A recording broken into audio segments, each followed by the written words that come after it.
ডোমেস্টিকটা হলো যে কল বাদান তত বাড়ির কাজ, বাসার কাজ, এখানে দুটো আছে। একটা হলো কল, একটা হলো বাদান।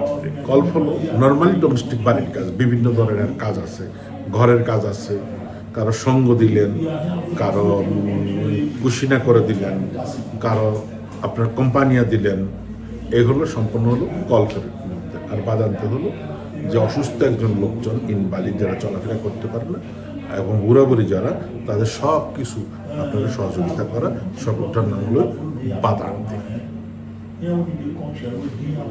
এখন যদি কোনো মালিক, যেমন ক্লুসি ডিক্লারের সময় যদি কোনো মালিক দোমান্দা দেয় যে আমার লোক বাইরে থেকে আনতে হবে, সেটার জন্য যারা ইনভালিড তাদের কোনো রেজিস্ট্রির প্রয়োজন নেই, শুধু আশেপাশের প্রয়োজন নেই, শুধু সার্টিফিকেট আলাদা করে দিতে হবে। কোনো শান্ত প্রশান্ত ইনভালিড চলাফেরা করতে পারে না। আর যেটা কল, সেটার জন্য অবশ্যই আপনাকে সিঙ্গেল হলে 20,000, আর ফ্যামিলি যদি কোনো, তাহলে 7,000 টাকা দিতে লাগবে এবং একজন প্রফেশনালিস্টের মাধ্যমে আপনাকে আশেপাশে দেখাতে হবে আপনার ইকোনমিক স্ট্যাটাস আছে।